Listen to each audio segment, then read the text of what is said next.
Hello guys, Shopee haul tayo. Ito dalawang item lang to pero ang ganda niya guys. Una muna itong ear cuff na naman. Ayan, murang-mura lang to. Less than 50 pesos. Pero i-screenshot ko na lang dyan yung exact price niya. Ayan siya.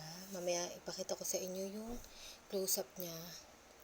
Ayan, may iba-ibang kulay nito. Pero ito kasi yung pinaka-bonggang design kaya ito yung pinili ko.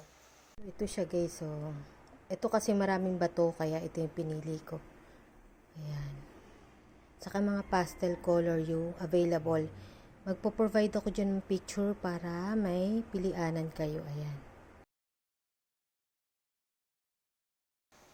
Ayan. Madali lang to guys ilagay, ikabit. Papasok nyo lang. Kasi hindi nyo naman kailangan magpabutas ng tenga dito eh. Ayan. Papasok nyo lang siya sa tenga nyo. Tapos hanapin nyo lang yung posisyon na komportable. Alam nyo kasi minsan parang malalaglag. So, hanapin nyo yung posisyon na yun. So, ayan. Pause muna natin. So, ayan guys. Ito ko siya kinabit.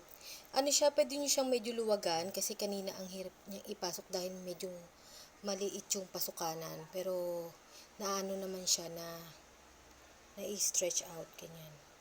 Tapos, nahirapan ako dito kaliwete kasi ako eh.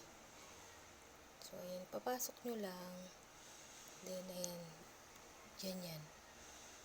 Ganda. Makita nyo. Ayan, sana mag-focus. Ayan siya, guys. Ang cute, diba? Kung magsusot nga lang kayo ng mga ganitong ear cuff, kailangan syempre kita yung tenga nyo. Kaya, dapat nakasingit or nakaipit kayo para makita siya. Kasi kung tatakpan nyo ng buhok, di ba, wala lang din, diba, guys? So, ito naman. Ayan. So, ito siya, guys. Nakalagay siya dito. Ano to? Moon shape na hair stick. Murang-mura lang din to guys. Doon yata sa pinagbilan ko yung pinakamura. Kaya lang, baka nagmahal na rin to kasi parang nag-promo lang siya. Nabili ko siya ng 20 plus. Kasi parang may promo si Shopee nun. Pero maaring tumaas na siya pag napanood nyo to or maaring bumaba. Depende kasi kapag may, ano siya, may promo. Ito guys, may design. Ayan. Meron kasing isa nito, plain lang. Pero syempre, yung pinili ko na yung bonggang-bongga, di ba?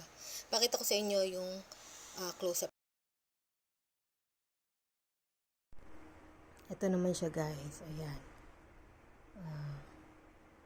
Ito. Di ba napaka-unique niya? Alam niyo naman ako, mahilig sa mga unique na accessories. Ayan. So, ayan. Ang pinaka-challenge dito is kung madali ba siyang gamitin. Ayan. Yun ang ating malalaman. So, ayan. Excuse. Gamitin natin siya.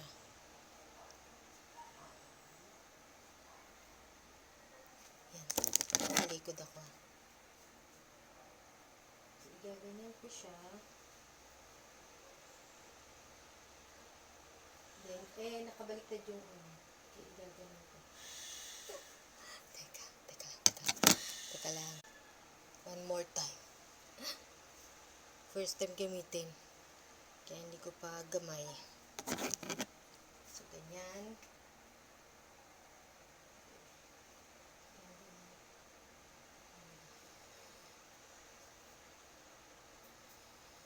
Ganito.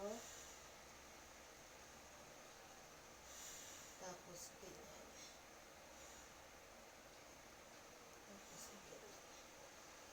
Tapos, nakabaliktad. Ganyan. Para kita yung pearl.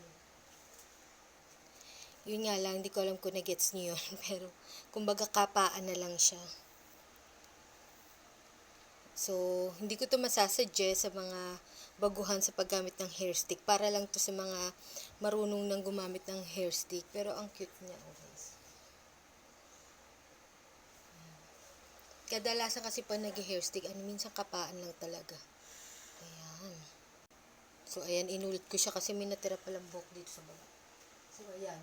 Tingnan nyo, iba naman yung itsura niya. Ayan. Kapaan lang talaga. So, baka maging iba-iba yung outcome niya pag kinabit. Ganyan. So guys, ilalagay ko na lang dyan yung mga exact prices nito, pati yung itsura ng shop niya, and then Shopee link, just in case gusto nyo rin i-try bilhin itong mga to. So yun na lang guys, yun na lang on my next haul. Babushki!